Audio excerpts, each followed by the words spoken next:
Hazırda Albaniyada yadelli işğalına qarşı baş tutan xalq müqavimətini gördükdə adamın paxıllığı tutur və bu sırada maraqlı bir şey düşündüm. Adətən belə məqamlarda xalqı qınayarkən biz əvəzinə siz deyə xitab edilir. Dilin hər şeyi, xüsusilə də psixologiyanın əsasının olduğunu nəzərə alsaq, burada biz deyə müraciət əvəzinə siz dedikdə əslində biz həmin xalqı ötəkiləşdirir, yəni yaddaşdırırıq. Bir növ özümüzdən olduğunu qəbul eləməyi istəmirik. Halbuki bu xalq bizimdir, biz də bu xalqın içərisindən çıxmışıq. Və təbii ki, xalqı xalq edən də idarəçilik sistemidir. Buna bariz nümunə Hitler dövrü Almaniyası və Hitler sonrası, eləcə də hal-hazırki Cənubi və Şimali Koreya nümunələrini göstərmək olar. Yəni eyni xalqlardır, amma fərqli idarəçilik sistemlərinin nəticəsində fərqli mentalitet, fərqli davranış formaları meydana çıxır. Yəni bu xalqı düzəltmək istəyiriksə, hər birimiz ilk növbədə özümüzdən başlamalıyıq, fədakar olmalıyıq. Hər birimizin məsuliyyəti var. Azadlıq heç vaxt asan başa gəlmir. Azad və şərəfli müəllim saxtakar olmamalıdır. 5-10 manata görə öz həmkarının haqqına girməməlidir.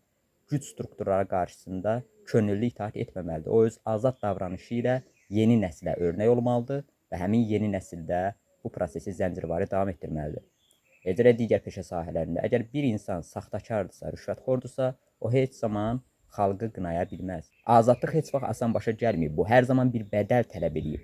Azadlıq itirmə qorxusunun minimum olduğu yerdə baş tuta bilər.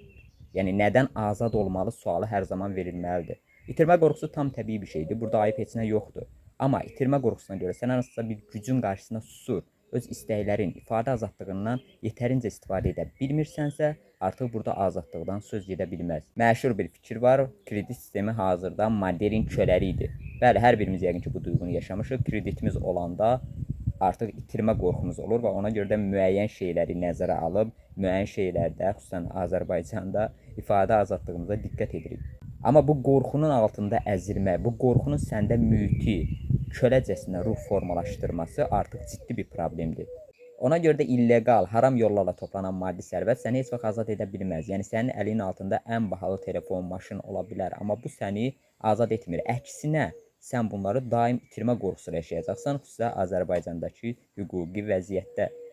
Və itirmə qorxusu daim sənin üzərində hakim olacaqsa, sən heç vaxt bu duyğunun, bu qorxunun təsirindən azad ola bilməyəcəksən. Və son olaraq Zərdabinin də dediyi kimi, biz eləməsək, bəs onda kim eləyəcək? Bu xalq bizimdir, onun problemli tərəflərini tərbiyə eləmək də ilk növbədə intellektual fəaliyyətə məşğul olan kəslər olmaqla hamımızın üzərinə yük düşür. İntellektual azad olmalıdır cəmiyyətdəki hakim düşüncə, tərzi və sistemindən. Əgər intellektual zorakılığa, haqsızlığa göz yumursa, onları edənlərə könüllü biət edirsə, o heç zaman azadlıqdan və ziyalılıqdan danışa bilməz.